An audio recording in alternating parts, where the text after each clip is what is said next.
Ngayong araw na to ay napakalakas po ng lindol, October 10, 2025. So napakalakas ng lindol po dyan sa Davao. Marami ang nakakatakot na mga video na makikita po natin ngayon sa social media. Ang tanong, kapag ikaw ay namatay sa mga oras na yan, sigurado ka na ba na pupunta ka sa langit?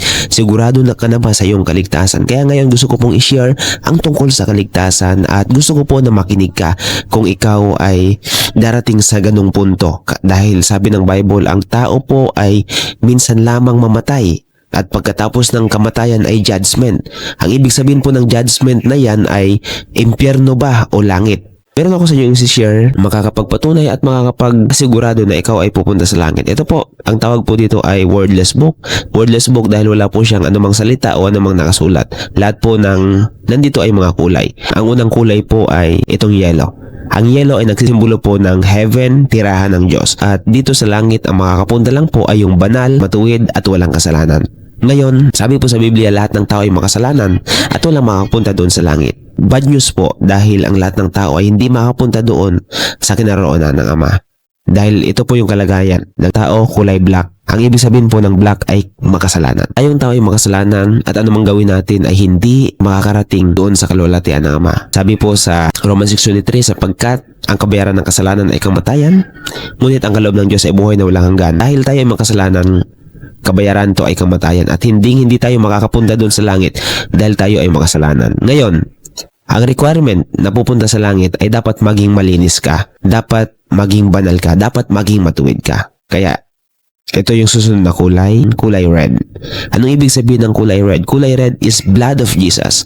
Ang blood of Jesus po, ito po yung naglinis ng kasalanan ng mga tao. Siya po ay namatay, nailibing at muling nabuhay. Ngayon, kung ikaw ay mananampalataya na si Jesus ay namatay para sa iyong kasalanan, ikaw ay mapupunta sa langit. Ang tanong ko sa iyo, kapag dumating sa iyo ang kamatayan, handa ka na ba?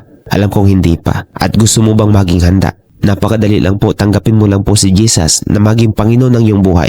Hayaan mo siyang baguhin ang iyong buhay. At sa mga oras na to, gusto mo bang tanggapin si Jesus na siya'y namatay para ikaw ay mabuhay at mapunta sa langit balang araw. Sundin mo yung panalangin na to. Panginoong Diyos, sundan mo ako.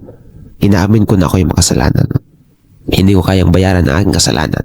Ikaw ay namatay, nailibing at puling nabuhay para sa kabayaran ng aking kasalanan. Kaya ngayon, Panginoong Hesus, tinatanggap kita bilang Panginoon at tagapagligtas ng aking buhay. Pumasok ka sa pintuan ng aking puso, baguhin ng aking buong buhay.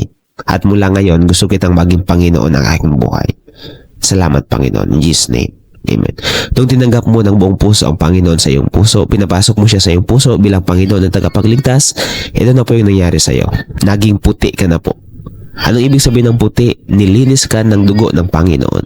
At anytime na ikaw ay mamatay ngayon, siguradong mapupunta ka sa langit dahil ikaw ay wala ng kasalanan. Kinuha na ng Panginoon. Inari ng Panginoong Hesus na siya ay naging makasalanan. Ikaw ngayon ay malinis na, kasing linis ng snow. Pero ang gusto ng Panginoon ay lumago ka sa pananampalataya. Yan. Color green means grow. Lumago ka sa pananampalataya sa pagitan ng pag-attend ng simba, pag-attend ng mga gathering na makakapagpalago ng pananampalataya. Kaya kapatid, PM lang po kung gusto mong lumago sa pananampalataya.